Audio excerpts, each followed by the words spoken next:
हरि ओम।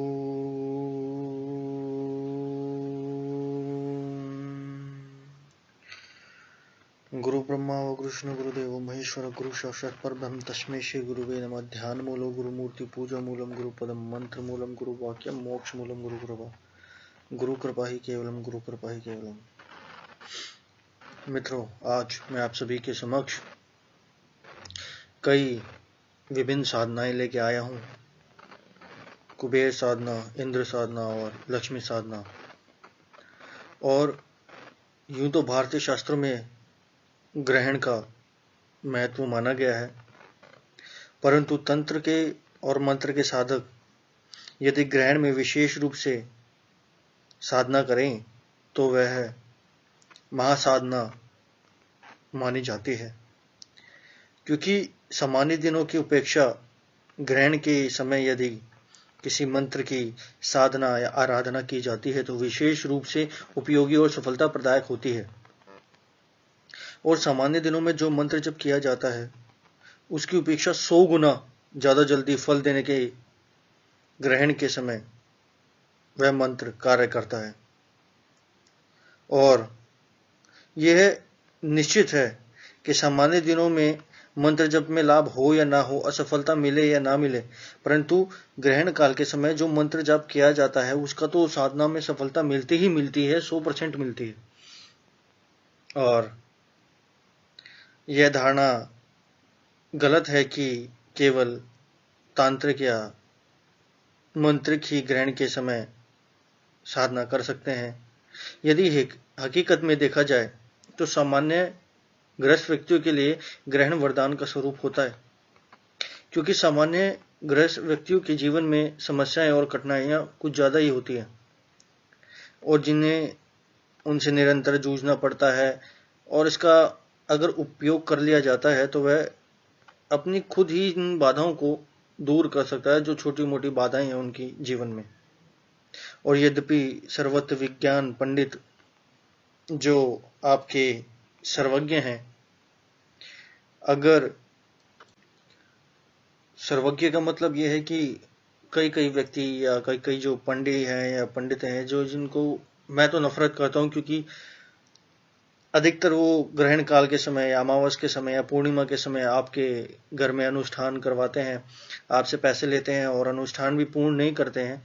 और फिर व्यक्ति जीवन में उन्हीं समस्याओं में जिसके लिए उसने प्रण लिया था अनुष्ठान कराने का, वो पंडित लोग करते नहीं है और ना तो आपकी समस्या का समाधान हो पाता है, ना मंत्र का जाप हो पाता है, ना वो वाइब्रेशंस आपके घर में आपके जीवन में आ पाती हैं जो करना चाहते हैं। तो मैं तो आपको ये कहता हूँ कि ग्रहण काल में मैं कुछ 3 साधनाएं लेके आया हूँ, इंद्र साधना, कुबेर साधना और लक्ष्मी साधना, जो एक सामान्य व्यक्ति भी अपने जीवन में कर सकता है और ज्यादा से ज्यादा उसका लाभ उठा सकता है। और सही रूप से देखा जाए तो ग्रहण एक प्रकार का गृहस्थ व्यक्तियों के लिए वरदान ही है, जिसका उपयोग वे अपनी समस्याओं को काटने में कर सकते हैं। और ग्रहण काल में मंत्र जप या कोई अनुष्ठान या किसी भी प्रकार की कोई हानि या बाधा नहीं आती है और किसी भी प्रकार का कोई विपरीत प्रभाव आपको देखने को नहीं मिलता है। यह तो कुछ अज्ञानी पंडितों ने भ्रम फैला दिया है कि ग्रहण काल में मंत्र जप करने से कोई अवश्य लाभ जरूर होता है, मगर अगर मंत्र गलत पढ़ देते हैं तो उसका विपरीत फल भुगतना पड़ता है और ये और फलाना ढिमकाना, ताकि आप उनको पैसा दें और वो आपके लिए मंत्र जाप भी ना करें और आपका कोई कार्य सफल भी ना हो पाए। तो मैं 3 साधनाएं आपके सामने लेके आया हूँ। इंद्र साधना, मैं बारी बारी करके आपको इन तीनों साधनाओं का थोड़ा समझा देता हूँ। देखिए, इंद्र साधना जो है वह विजय के लिए, कोई भी कार्य आप विजय प्राप्त करना चाहते हैं, किसी भी कार्य में आप विजय प्राप्त करना चाहते हैं तो आप इंद्र साधना कर सकते हैं। विदेश गमन के लिए आप इंद्र साधना कर सकते हैं।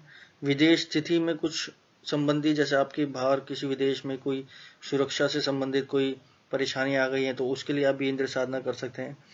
और कुबेर साधना, कर्जे से मुक्ति पाने के लिए, व्यापार सफलता प्राप्त करने के लिए, आर्थिक उन्नति प्राप्त करने के लिए, वैभव और विलास प्राप्त करने के लिए, मतलब जीवन में पूर्ण सफलता प्राप्त करने के लिए कुबेर साधना आप कर सकते हैं। वहीं पे ही लक्ष्मी साधना, आप अपने आर्थिक लाभ के लिए, आर्थिक संपत्ति के लिए, नौकरी लगने या प्रमोशन के लिए, या आपके पास कोई ऋण हो गया है तो ऋण मुक्ति के लिए, या व्यापार में निरंतर उन्नति के लिए, सभी सुख समृद्धि के लिए, उन्नति के लिए, गृहस्थ सुख के लिए, पुत्र सुख के लिए, शारीरिक सुख के लिए और सभी प्रकार के भोग या मोक्ष प्राप्ति के लिए आप लक्ष्मी साधना कर सकते हैं। और इस ग्रहण काल में सभी साधकों या ग्रस्त व्यक्तियों को चाहिए कि वह इस समय को पूरा पूरा उपयोग करें। और जो मैंने साधनाएं आपको बताई है उनमें से कोई भी एक साधना ग्रहण काल में आप संपन्न कर सकते हैं और अपनी जीवन का एक लाभ उठा सकते हैं। अगर जो साधक धीरे धीरे छोटी छोटी साधनाएं करना चाहता है तो उसके लिए सबसे अच्छी साधनाएं मैंने ये बताई हैं, जो कि मैं आपको बताऊंगा कि ग्रहण काल में चाहे वो योगी हो, साधु हो, सन्यासी हो, साधक हो, मंत्रक हो, तंत्रक हो, सभी के लिए एक जो ग्रहण काल का जो प्रभाव है, जो उसकी इलेक्ट्रोमैग्नेटिक फील्ड है, उसमें जो मंत्रों का प्रभाव है वो आपको बहुत ही बड़े मायने में फायदा देता है। और अब मैं प्रत्येक साधना को स्पष्ट करने जा रहा हूं कि कैसे उसको कार्य किया जाए। तो सबसे पहले तो जब आप ग्रहण काल का जो दिन आने वाला है वो आप चुन लीजिए कि ग्रहण काल इस दिन है और इस दिन मैं अपनी साधनाएं करूंगा। तो सबसे पहले तो यह है कि ग्रहण काल में आप एक आसन बिछा ले, पूर्वी तरफ मुंह करके बैठ जाएं, ऊनी आसन होना चाहिए, ऊनी वस्त्र होने चाहिए, धूप दीप जला लें, गुरु पूजन कर लें और नहा धोकर बैठें, अच्छे कपड़े सेंट लगा के, थोड़ा सुगंधित हो, वातावरण शांत मन हो, आप गुरु पूजन कर लें। पर सबसे इम्पोर्टेंट चीज ये है कि साधना के समय, जैसे कि अभी थोड़ा परेशानी हुई, कोई आ गया, किसी ने खटखटा दिया या कोई भी आपको देखता है, ऐसा नहीं होना चाहिए। जब आप साधना कर रहे हैं तो निश्चित ही आपका मन पूर्ण रूप से साधना में लगा रहे, तो आप एक एकांत कोना देख लीजिए जहाँ पे आपको कोई देख ना पाए। कम से कम उस साधना के लिए तो आप कर लीजिए, उस दिन के लिए तो आप कर लीजिए कि आप उस दिन आपको कोई देख ना पाए। क्योंकि कहीं ना कहीं अगर आपके आगे पीछे कोई घूमता रहता है या कोई कार्य होता रहता है या आवाज होती है तो कहीं ना कहीं वो विघ्न जरूर ही पड़ता है साधना में। आपकी जो तरंगे जो आप मंत्र से बना रहे हैं वो तरंगे कहीं और बिखर जाती हैं।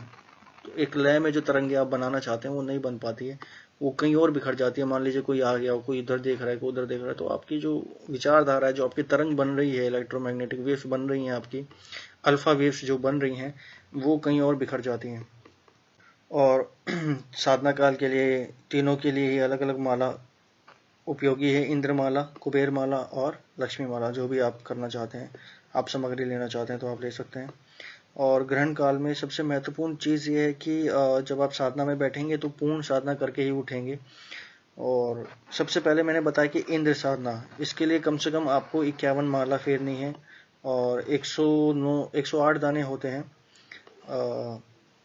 माला लगभग, वैसे तो मैं कहूंगा कि इंद्र माला एक अलग से माला आती है जो थोड़ी इंद्र माला होती है, उससे आप मंत्र जप कर कीजिए। और मंत्र मैं आपको बता रहा हूं, ध्यान से सुनेंगे। ओम ऐं क्लीं व्रीं सर्वोन्नति प्राप्तार्थे, व्रीं ऐं सर्वकार्य सिद्धार्थे, क्लीं इंद्राय नमः। ओम ऐं क्लीं व्रीं सर्वोन्नति प्राप्तार्थे, व्रीं ऐं सर्वकार्य सिद्धार्थे, क्लीं इंद्राय नमः। और सिर्फ इस मंत्र जाप के माध्यम से ही आपको साधना में सफलता मिल जाएगी।